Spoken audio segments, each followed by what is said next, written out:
आज का आजाद सिपाही अखबार आपने पढ़ा क्या? पढ़ते रहिए अपना लोकप्रिय दैनिक अखबार आजाद सिपाही। नमस्कार, आजाद सिपाही के प्राइम बुलेटिन में आपका स्वागत है। मैं हूं राकेश सिंह।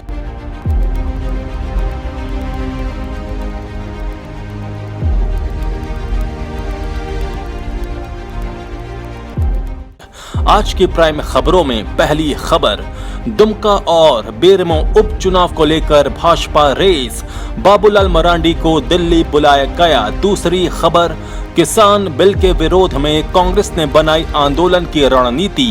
तीसरी खबर, बंद कमरे में हुई लालू और मंत्री बन्ना गुप्ता की मुलाकात, लग रहे कयास। चौथी खबर, शिक्षा मंत्री ने निभाया वादा, मैट्रिक इंटर के टॉपर्स को दी ऑल्टो कार, कहा अगली बार से टॉपर्स को गोद लूंगा ताकि वे पढ़ाई पूरी कर सकें। आइए अब सुनते हैं खबर विस्तार से। पहली खबर, बेरमो और दुमका में होने वाले उपचुनाव को लेकर राजनीतिक दलों में गतिविधियां तेज हो गई हैं। वहीं भाजपा इसे लेकर एकाएक रेस होती दिख रही है। पार्टी आलाकमान ने बुधवार को अचानक ही भाजपा विधायक दल के नेता बाबूलाल मरांडी को दिल्ली बुला लिया।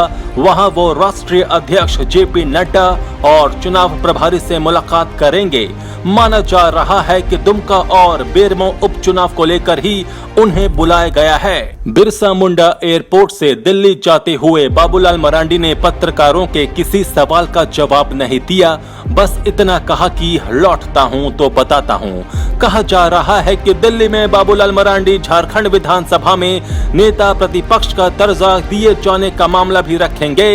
इस संबंध में प्रदेश भाजपा की ओर से पहले ही राष्ट्रीय नेतृत्व को जानकारी दी गई है।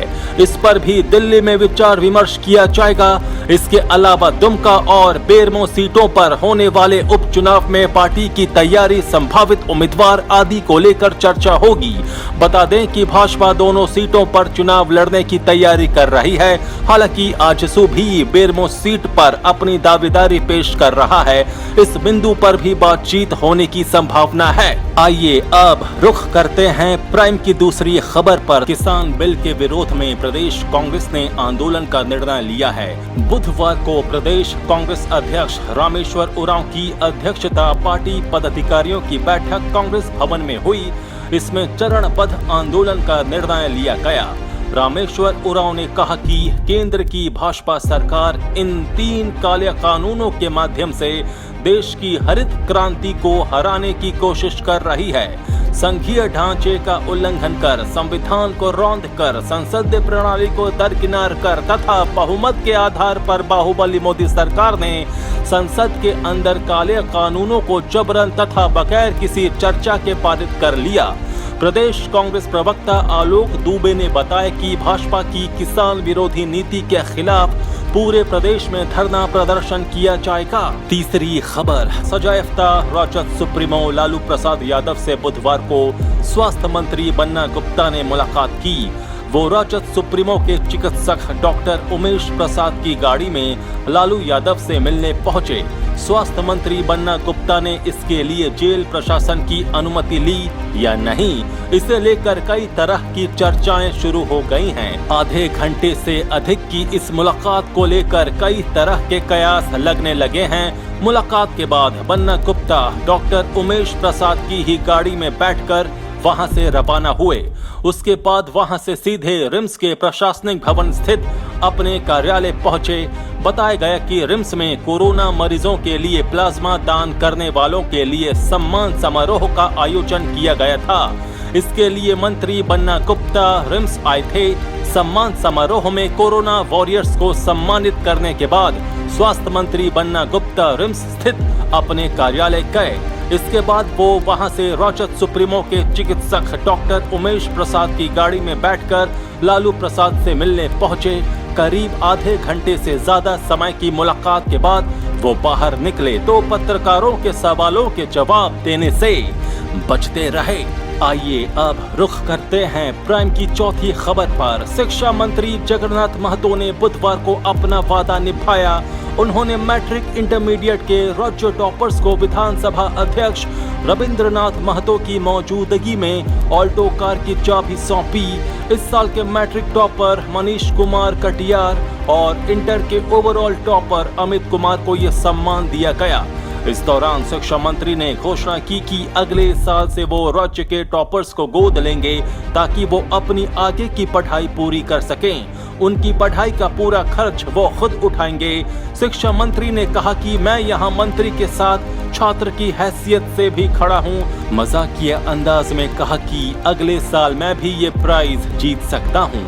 उन्होंने कहा कि रिजल्ट वाले दिन उन्होंने टॉपर्स को कार देने की घोषणा की थी, जिसे पूरा कर दिया। उन्होंने कहा कि इस संबंध में सदन में एक साथी की ओर से सुझाव आया था कि बच्चों को कार न देकर उन्हें नकद राशि दी जाए, जिससे रकम उनके भविष्य की पढ़ाई में काम आ जाए। फिर शिक्षा मंत्री ने कहा कि इस बार घोषणा कर दी है तो कार देनी पड़ेगी। अगली बार से टॉपर्स के आगे की पढ़ाई का सारा खर्च खुद उठाऊंगा।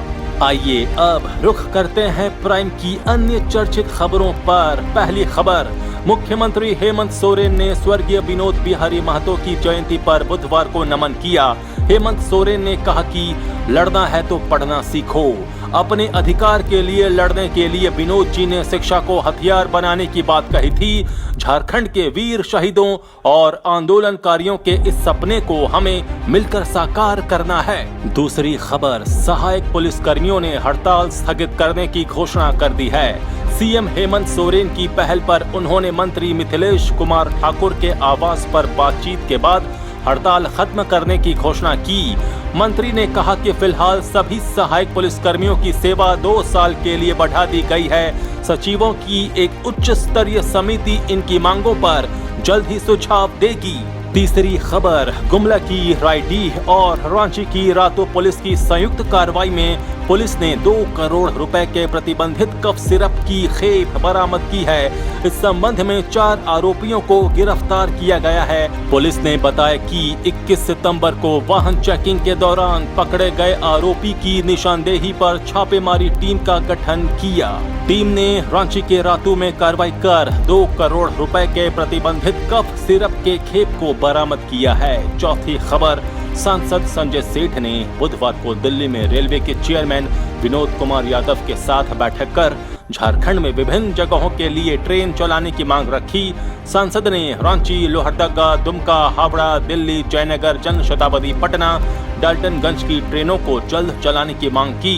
साथ ही चांडिल रेलवे फाटक पर आरओबी बनाने की मांग रखी। पांचवी खबर, नियोजन नीति निरस्त होने से प्रभावित शिक्षक बुधवार को प्रदेश कांग्रेस अध्यक्ष सह मंत्री डॉक्टर रामेश्वर उरांव से मिला। उन्होंने मंत्री को बताया कि उनका कोई दोष नहीं है, उनके वेतन भुगतान पर कोई अंकुश न लगाई जाए। साथ ही साथ मांग की कि उच्च न्यायालय के फैसले में पुनरीक्षण याचिका दायर की जाए। मंत्री रामेश्वर उरांव ने भरोसा दिलाया कि सरकार उनके साथ है। इस संबंध में वे मुख्यमंत्री हेमंत सोरेन से भी बात करेंगे।